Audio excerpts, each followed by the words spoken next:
from Bozeman to Jackson.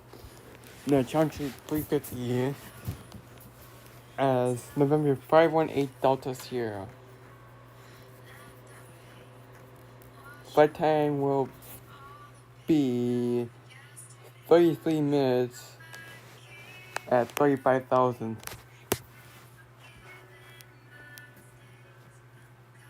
You will be taken off on 29 with flaps 10. V1 is 112, rotate is 115.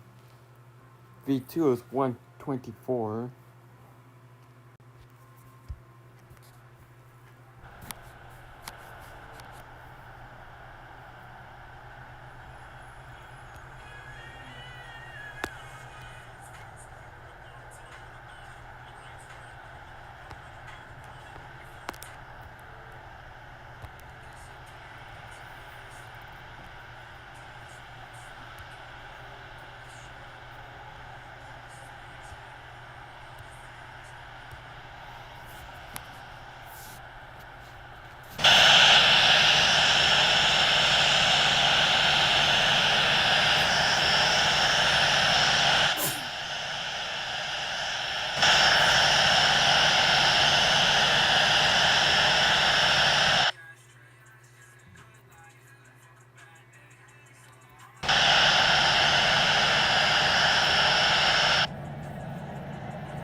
Anyway, so flight time will be about half an hour at 35,000 feet. Once you get to Jackson, you'll be landing on runway 19. The flaps 30. You'll be landing at 123.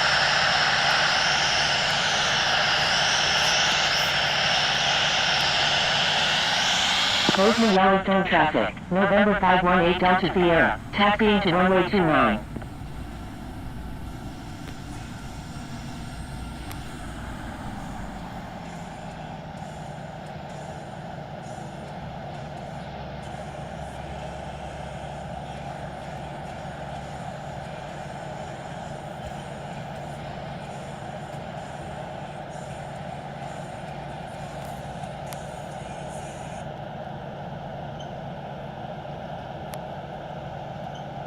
Bozeman is confusing because they have 3029 left and 29. What the fuck? Makes no fucking sense. I fucking know. So pisses me off. Like, holy shit.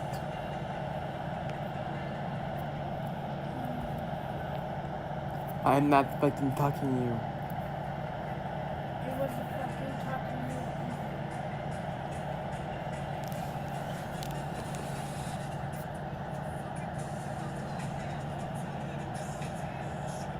Way before Hong Kong International Airport was open, Hong Kong was served by an airport called Kai Tak. This is one of my favorite airports to talk about, especially after I show people this video.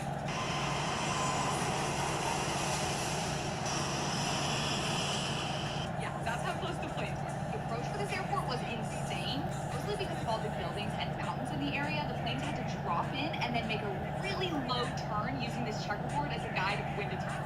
The airport was open until 1925, well before any residential areas were that close. By the 70s, there were limitations on how tall the buildings could be, and noise was a huge problem, so they were already looking for a new airport site. Kai Tak was closed in 1998, the same day that the Hong Kong International Airport was opened. All of the buildings there were destroyed in the early 2000s, and today it is used as a cruise terminal. I so badly wish I could have seen this airport. Way before Hong Kong International Airport was opened, Hong Kong was served by an airport called Kai Tak. It's one of my favorite airports to talk about, especially after I show people this video.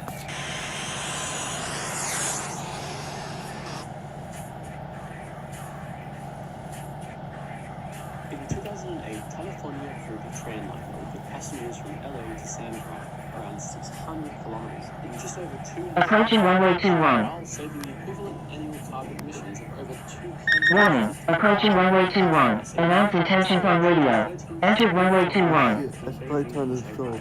China's line was up and running in 3 years. The California train hasn't had a single kilometer of track laid yet. When it comes to high-speed trains, the US is far behind. It's a huge country, air travel is cheap, it's lobby powerful, and most of the rail tracks and the land they're running are privately owned. China's train networks are almost entirely publicly owned, which makes it quick and easy to get the loan needed and pay for everything to be built. But there are good reasons for the US to catch up. Bzn-Jac traffic. November 518 Delta Sierra. Crossing runway 30.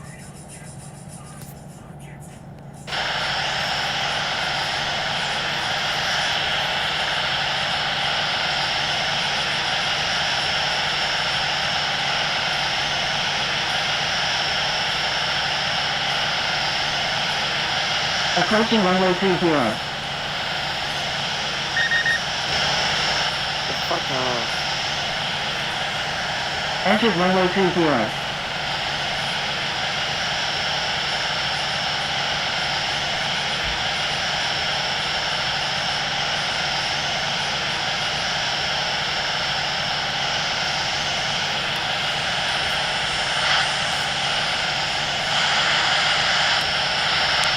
Bzn-Jac traffic. November 518 Delta Sierra is taking off runway 29, departing south. 29. 29. 29. 29. 29. 29. Approaching runway 29. Entered runway 29.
Oh no, I don't even fucking claim it as 7,000 feet a minute. Holy shit.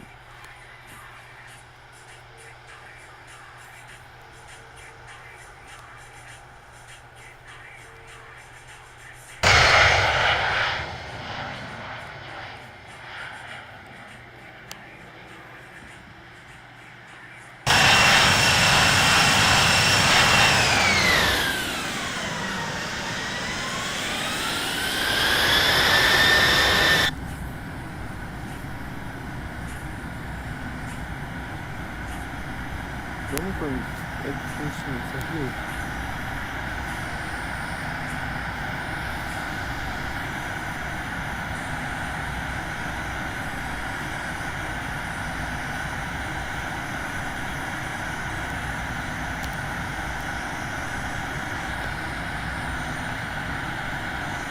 Where in the fuck is that shit dug big?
Yeah, it's weird.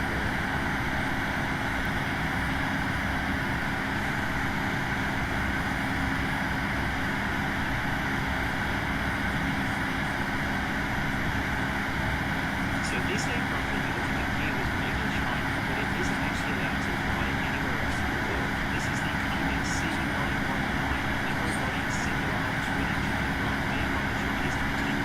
It's got some similarities in design to the F-150, but this model actually carries slightly less passengers and hasn't quite got the same range as its Airbus counterpart. But this is actually a very special rule for the C919, as due to the FAA and EASA not certifying the aircraft, it currently can only fly within China's airspace. So this flight that I'm on today between Hong Kong and Shanghai is actually the only route the C919 currently operates anywhere outside of mainland China. Inside this new aircraft, the cabin is, you can expect, very modern. There are 8 business class seats and 150 seats in economy. Almost 20 C919s have been delivered now. This one that I'm flying on today being operated by China East, with the current trade tensions between China and the US and some of the problems with backlogs of deliveries from Airbus. It's quite likely we'll see more C919s being flown in China in the future. The 919 isn't actually Comac's only aircraft. Comac actually started out with the C920.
know the song?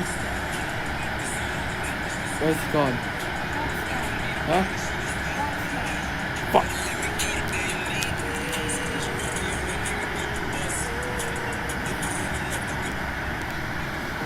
Do I gotta watch this stream? Yeah. Well, I mean, we'll obviously, send it together and stuff like that. Okay. Do nukes exist? Question. You're gonna fucking ask me. Oh, it's so good. It's so good. I'm gonna hit play. You guys should be able to hear it if you're watching the screen. Okay. I found out. I don't think nukes are even real. Yeah, we gotta dive into that. So that makes Oh no. Actually looking into it, the facts around all of it are insane. So Hiroshima and Nagasaki, I think they're all bombed, but they weren't even in the top 10. Yeah, no fucking shit. No, they weren't bombed, dickhead. That's the entire fucking reason they were chosen to drop the nuclear bomb is because Hiroshima and Nagasaki had never been bombed, and they wanted to demonstrate how powerful a singular nuclear bomb was, so they bombed a city that wasn't bombed to show how powerful it was.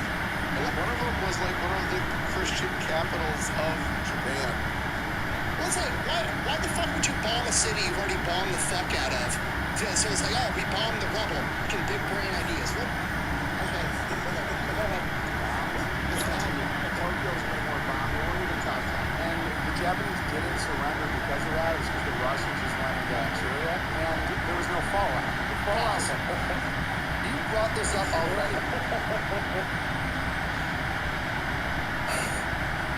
I fucking hate the argument that the Japanese surrendered because the Russians invaded Manchuria. What logic would possibly compel the Japanese, the ultimate warrior culture? Holy fuck, the Russians invaded northern China. We better surrender fast. The only thing protecting us now is 1,000 miles and the fucking Japanese Sea in between. Rich, ask me how the Red Army would transport troops across the Japanese Sea. Ask me. I have a question. Go ahead. How would the Russian military transport all the Russians across the Japanese Sea? It's a great question, Rich. They wouldn't because they didn't have a goddamn Navy or an Air Force capable of doing it. There was zero possibility that the Soviet Union was going to be able to move enough troops from mainland Asia into Japan to do fucking anything. Guess who knows that? Literally everyone knew that. That is not the fucking reason that they surrendered. And how I know I'm right? Because when Hirohito, the fucking emperor of Japan, the god to his people, told them, we're surrendering, he said it's because, and I quote, a new and utmost cruel bomb, not the fucking Red Army. So already this is stupid, but go ahead. This is great. Yeah, this is scary. Poison the water and whatever. And then my dad did a speech in Hiroshima or something. I was scared about the fallout. It's like, oh no, there's no fallout. And I realized that they never even evacuated. And then I started looking into nuclear bombs, and I'm like, so where is the fear? And then right here in Nevada, there's no fallout. So I'm like, oh, it's like a psyop. And that's why I'm not even trying to push it on people that they're fake, because I see the game theory of it, where it's like, I have a gun under the table, so do I, let's not go to war. But the fear of it is not playing out. There's really no evidence that they exist as described. I'm sorry. That was the end of it. I mean, I got my own word. Japan didn't evacuate because the average person didn't understand what the fuck radiation was. Very few people on the planet did. Secondly, the reason there was no fallout is because, I know this is fucking crazy, but radioactive fallout is caused by radiation. Yeah, guess what? Where does radioactivity come from? Radioactive shit. Ask me what the fuel inside of a nuclear fucking bomb is. The radioactive shit. It's the stuff that goes kaboom. It's gone. It's fucking vaporized. Okay. Saying that nukes don't exist because there's no fallout is like saying, I think that bullets are a government psyop to make us scared of guns. Guns aren't even real, bro. Every time I find a spent brass casing, there's no black powder inside of it. Yeah, that's because that's what fucking vaporizes to cause an explosion to send the bullet down the barrel. Shithead. Well, that last part kind of triggered me a little bit because I was like, I was stationed at White Sands. I've been to the Trinity site where they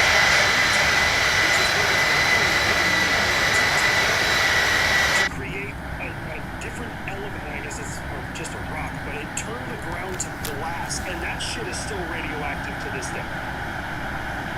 Right, so the reason there was no fallout in Japan is because they were airburst bombs, so everything gets vaporized. If you dropped a nuke that was detonating when it hits the ground, the dust and dirt and shit would absorb some of the radioactivity, and that would become radioactive, so that would cause fallout, and that's why a lot of shit in Nevada is radioactive. And if you don't believe me, you can fucking Google what a downwinder is. It's all the people in Nevada that got radioactive radiation poisoning and fucking cancer because of all the radiation from all the nuclear testing. So there was fallout in Nevada. What the fuck is this guy? I know who this guy is. Do you know who he is? No, I have no idea. Ethan, do you know who he is? Actually, I don't. I just came across this. Okay, so let me tell you a quick history of Warren Benjamin. Oh my god. That's who this is? You know who Warren Benjamin is? I have no idea, but I bet you fucking money this guy can differentiate brands of windows by the case. He's actually very intelligent. So he started off. Is he? Because he sounds retarded. Oh, dude, he fucking lost it. So, like a decade ago, let's say 2018, 2019, it was before COVID, it was a couple years before COVID. He was on a couple TV shows, he's a stand-up comedian, he's got a very high IQ, he plays piano, and he was friends with Joe Rogan and Stephen Bartlett, it's on YouTube, right? And he used to go on Joe Rogan, and he was on Twitter for a while. He's one of the first people to be kicked off of Twitter. There's a crazy shit that he would say. And like, the longer he stayed on Twitter and the stronger that social media got on the build-up before Trump and like during Trump, he went fucking off the Richter with like, choose other reason that everything is bad and like just questioning every single thing in history with a conspiracy theory to be like, that makes sense now. I think he lives in New York, like the Catskills. Now, apparently, Googling nothing. You could have found all that out in 45 seconds. So he was a stand-up comedian, he was on Rogan. Rogan eventually just like said, you can't come on the show anymore. There were a couple of times after he wasn't allowed on the show anymore.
What's the largest state capital in the U.S.?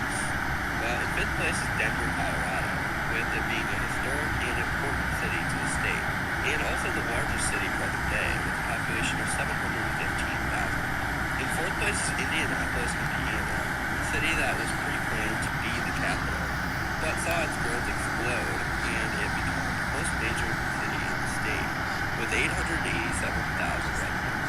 In third place is Columbus, Ohio, another city that rose to importance after being planned as the state capital, with a population of 905,000. Moving to second place, we have Austin, Texas, which has been exploding in growth during recent years, with 961,000 residents.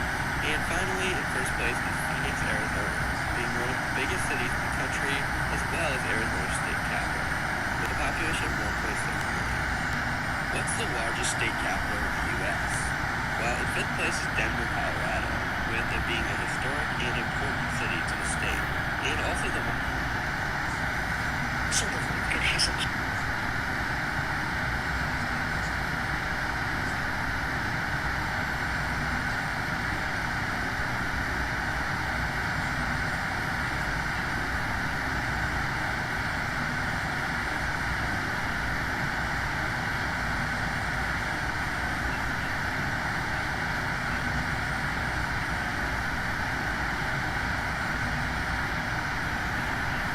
asked you to. I couldn't do that.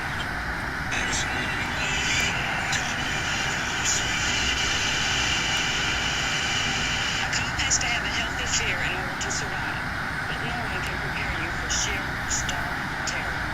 All I could think about was my son Guy. He was 7. I remember thinking how I loved him more than anything. Our love didn't flash before my eyes, but my life was changed forever.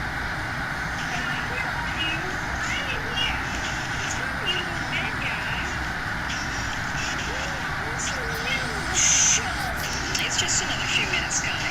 Please. When I was 7, I had to be in bed before this. Please. All right, as soon as it's over. I'll make sure. I'll see you two in the morning.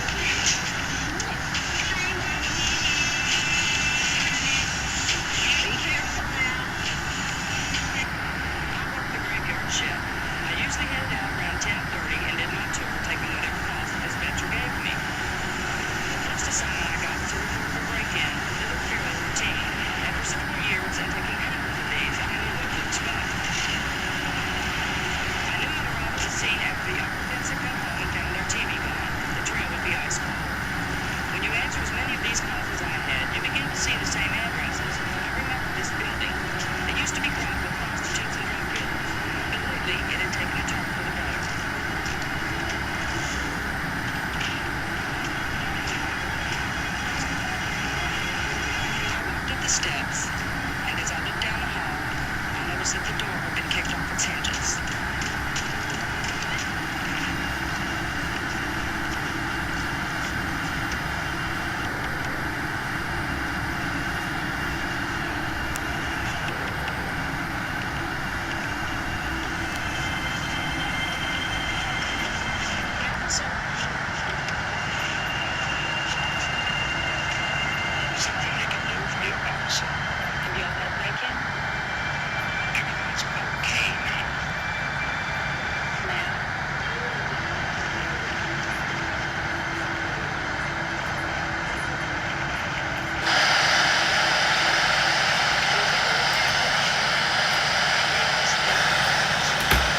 Jackson Hole traffic. November 518 Delta Sierra 17 nautical miles to the northeast at 15,000 feet. Inbound for London. Will make straight in for runway 19.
She was shot, but she's okay. Now you get dressed, we'll go see her. Hurry up now. I can't go. I can't. I feel sick. I was 7 years old when my mother was shot. When my grandmother first told me the news, I just went numb. I can still remember that sick feeling in the pit of my stomach. I didn't know what to expect. It wasn't until later I heard that she was shot in the face. I thought, my mom has no face. I didn't think I could walk in this room and see her.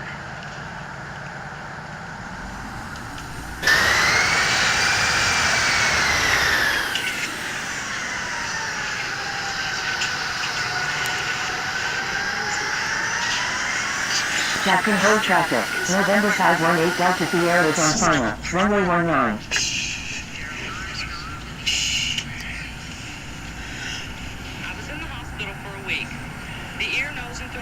Said the bullet that was lodged in my neck could affect my speech. So they went in and got it out. I still have a bullet in my shoulder, and I've lost the feeling in the tips of 3.5 fingers. I could physically do about 90% of what I could before, but some things were changed forever. I was only off work for 3 months. The department said, if you need any help, you just let us know. But that's really hard for a cop to do, especially a female cop. You don't have to go back. Mom, we've been through this. We weren't ready, Connie. You say it's supposed to mean? It means it's windy. You always sleep with the lights on. And you should have talked with the doctors like they asked you to. I couldn't do that. Because you're too stubborn. You practically get killed and you think everything will just go on like before, like it hadn't happened to you. You won't go back on the street, will you, Mom? You promised me. Just what do you expect me to do? Go back to being a secretary? There are other jobs. Don't you get it? I like being a cop. It's what I want to do. Guy. My first job was on a desk running the gym. Then I went back on the streets. Then one night I got another routine run. Same part of town. Same close quarters. Same type of people.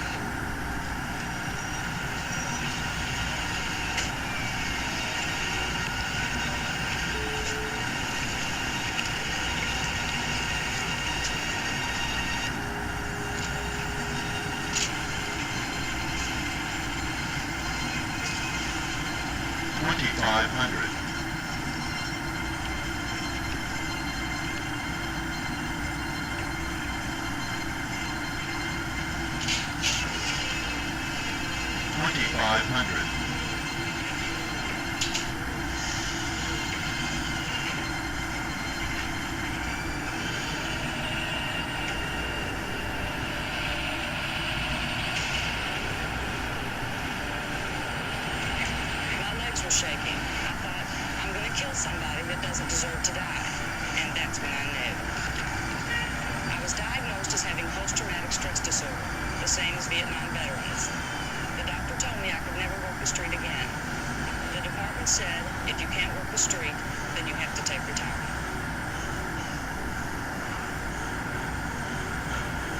I loved being a cop. I used to be really angry at what Robinson had done. When I was in so much pain, I literally wanted to dig him up and shoot him again. But now what I feel is he's just not important. I don't care about him anymore. I'm 32 now and finishing my second year of studies to be an emergency room nurse. I had intended to have a career in law enforcement, but my retirement turned out to be a blessing. I've been asked that if I could go back to being 21 and find out that all this would happen, that I'd be shot, would be okay, and go to college, would I do it again? No. We'll be back in a moment with the beautiful blonde in Big Trouble and the real Dick Tracy. Friends, meet the new Matisse. The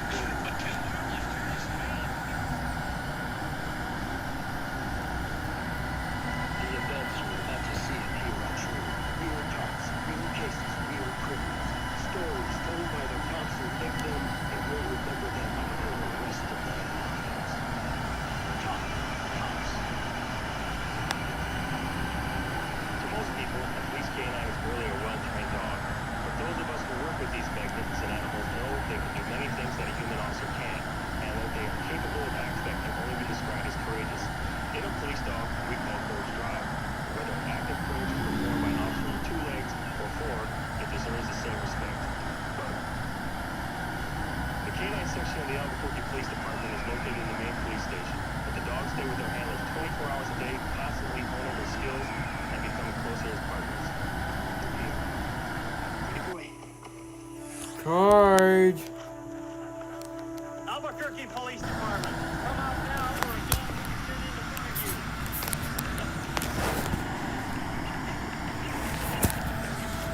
This is your last warning. Come out now. 1,000.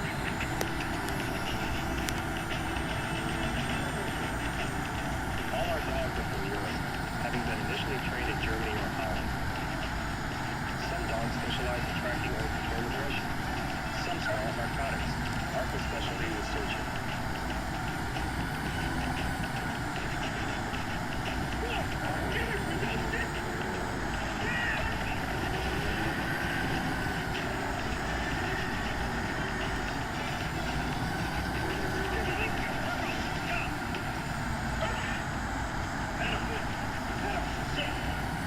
Good boy. That's Daddy's boy. That's the way. 500.